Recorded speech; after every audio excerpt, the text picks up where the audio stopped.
This Torah class is brought to you by TorahAnytime.com. Okay, good morning everyone. I just want to share with you that aside from the fact that Parshas Naso is the longest Parsha in the Torah, but if you look at the Medrash on Naso, it's exceptionally long. And it's not just because it's the longest Parsha, because a lot of the Parsha is repetition. It's the 12 Nesiim. So to say that the reason why the Midrashim on Naso are the longest of all the Parshas is because it's the longest Parsha in the Torah.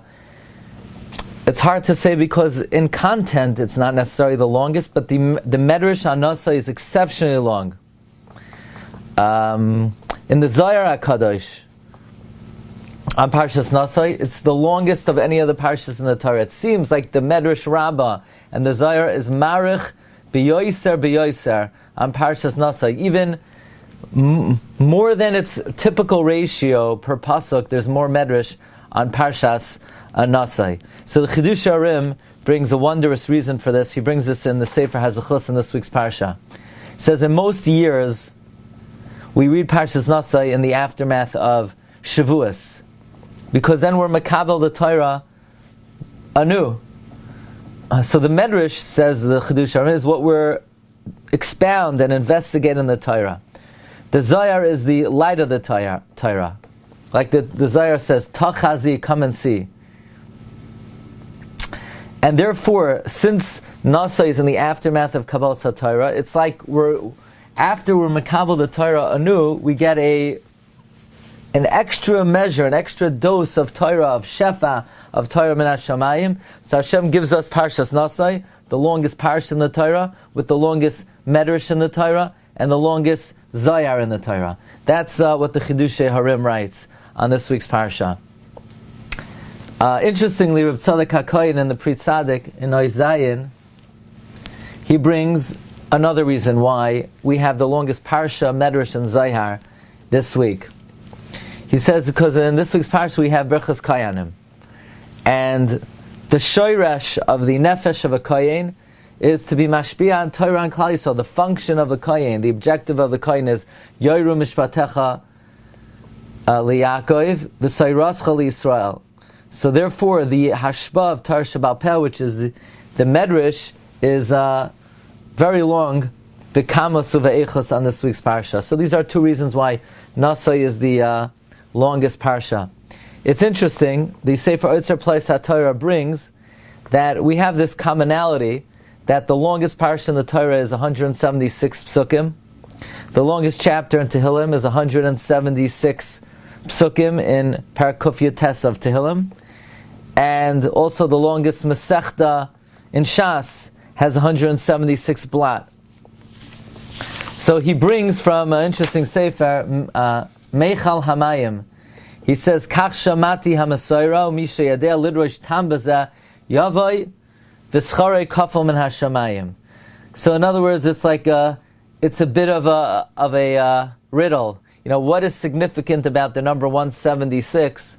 We know it's basically, I'll come to that in a minute. Why is it that the largest shefa of Torah comes in doses of 176? Just it occurred to me that we know Parak Kuf Yotes of Tehillim is B'tamanya Api. Each letter of the Aleph Beis is times 8. So we know that the number 8 is L'mala min HaTeva. 7 is Teva, 8 is L'mala min HaTeva. A Kohen was Meshamesh between the world of Teva and the world of L'mala min HaTeva, so Kohen is Gematria 75, like 7.5, between 7 and between 8. Likewise, it's brought that Avram Avinu, he was Makar's Boira at the age of 75. That's the world between Teva and L'mala min HaTeva. But 8 is L'mala min HaTeva.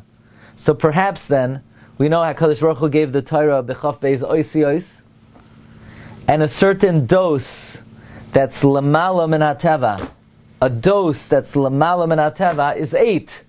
So what would we say a Torah, a giving of Torah, shefa of Torah, l'mala min HaTeva, perhaps that would be 176, which is 22 times 8. It's a bounty of Torah, which is Lamala Min HaTeva. Okay, Rabbi said that's just a brief thought for you on Parshas Naso.